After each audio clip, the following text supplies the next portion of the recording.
Welcome to AI Horror Stories. Prepare to be chilled. Subscribe now and hit that notification bell for daily doses of AI-generated fright. The name of the story is Singapore Haunted Red House. The Red House at Pasir Ris in Singapore is believed to be the most haunted place in the country. Over the years, there have been many reports of dark shadows with glowing eyes, evil laughter, moving statues and crying dolls. The Red House in Pasir Ris has been abandoned for more than 4 decades and is in a derelict state. The gate is chained with a rusty padlock and there is a sign that reads, "Private property, no trespassing." 2-story, Chi Ling, Chinese lions guard the entrance. For many years, rumors circulated around Singapore that the house was haunted. Teenagers would often sneak out at night and explore the Red House. It became a test of courage for a lot of young people. Nobody knows what exactly happened in the Red House all those years ago. It is rumored that there was a mass murder in this infamous property and that is the source of all the strange activity. During World War II, the building was a nursery or child care center. When the Japanese invaded Singapore, the occupants were massacred. Some of the teachers and children were burned alive. They say that if you look closely, you can still see the charred imprints of burned bodies on the walls inside. Years later, the Red House was a residential home and a family lived there. They say that the husband killed the wife and children and buried them under a tree in the backyard. After that, the wife's ghost came back and killed the husband. Ever since then, the ghosts of those who died have not been at rest. According to legend, if you go to the Red House after midnight, the stone lions turn their heads and stare at you as you pass by. In order to enter safely, you must feed the 2 lions by placing sweets in their mouths before going in. Other people light cigarettes and put them into the mouths of the stone lions before going in. They say that if you do this, you must come out before the cigarette burns out. They say you should never try to enter the house if you are wearing any red clothing. Also, there is a belief that you should only go inside in a group that is an even number of people. If you enter with a group that is an odd number and you look down at your own shadows on the ground, you will see one extra shadow with both arms raised over its head. The Red House is very small inside and it is dark and messy. There is a rattan rocking armchair with a doll sitting on it. They say the chair rocks by itself. Other people say the doll's eyes glow red in the dark. Others have seen it weeping tears of blood. If you dare to take the doll away from the chair, they say you will hear a child crying or even screaming.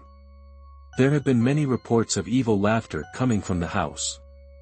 The house is believed to be haunted by 3 ghosts, a woman with a red lantern, a young boy and a young girl. They say this is the mother and her 2 children. Near the big old tree behind the house is where these spirits are often seen. Sometimes people see just white shadows. They say that before entering, if you want to be safe, you should light a joss stick, pray outside the house, then throw 2 coins to ask for permission to enter. If you get 1 heads and 1 tails, it means you may enter. Many people run into trouble when they try to leave the house. Some come down with a fever or severe neck pain. Others have terrifying nightmares afterwards and wake up in a cold sweat. 2 teenagers were climbing over the fence when they became entangled in barbed wire that ripped into their flesh. When they managed to free themselves, they were warned to clean off any bloodstains on the fence because evil things within the house can follow your blood and find you later. One night, a group of 20 teenagers went to the Red House. They decided to climb over the gate, but one boy didn't know about the stone lions and didn't leave any offering for them. When he was inside the house, his friends asked him if he was okay. He said, "Of course. I feel fine." As he said it, blood started pouring out of his mouth. When the group left, the bleeding suddenly stopped, but they noticed that the stone lions were facing in the opposite direction. A month later, a horrible accident happened to the boy. A lamp post suddenly fell down and struck him on the head. He was hospitalized and died at approximately the same time as he had stepped on the lion's head. When another group of teenagers were exploring the house, they noticed the sky started to turn red. Some of them went into the backyard and saw something shiny in the grass.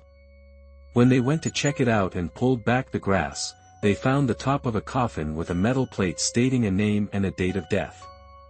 Another group of teenagers visited the red house and one of the girls stepped on the head of the stone lion without making an offering. One of the guys told her to say sorry, but instead, she said something disrespectful about the lion. They went inside and looked around. Everything seemed normal at first, but then the girl became very quiet. Her friends assumed she was just scared or tired, but the girl suddenly fainted and they had to carry her back to their chalet. When they finally got there, she started screaming and shouting. The girl was trembling and shaking as though she was having a fit. She lost control of herself and started to bang her head against the walls. One guy quickly ordered the others to hold her down and shout for the evil thing to leave her, but the girl's screams became louder and she became more violent. The guy quickly chanted over her and sprinkled some sort of water with leaves on her. Her friends began praying like crazy and none of them got a wink of sleep that night. Around sunrise, the girl woke up, but she didn't remember anything. The guy said that she offended the evil things in the house. She made them angry and they wanted to teach her a lesson. There was another gang of teens who went to the house, but they were afraid to venture inside. There was a cold wind blowing and an unnatural silence. The place had an eerie feeling about it that made their hair stand on end. Just then, one of the boys noticed a dark figure standing in one of the windows. Its eyes were glowing red and it had long, untidy hair. It was a woman and she just stood there, staring at them. Then, she raised her hand and began beckoning at them with a gruesome smile on her face. They didn't want to go in, but they found it almost impossible to resist. At that moment, a police car drove by and the teenagers ran away. The Red House is a private property and the police are known to patrol the area frequently and prosecute any trespassers, so if you live in Singapore, please do not go near the area and please do not disturb the neighbors.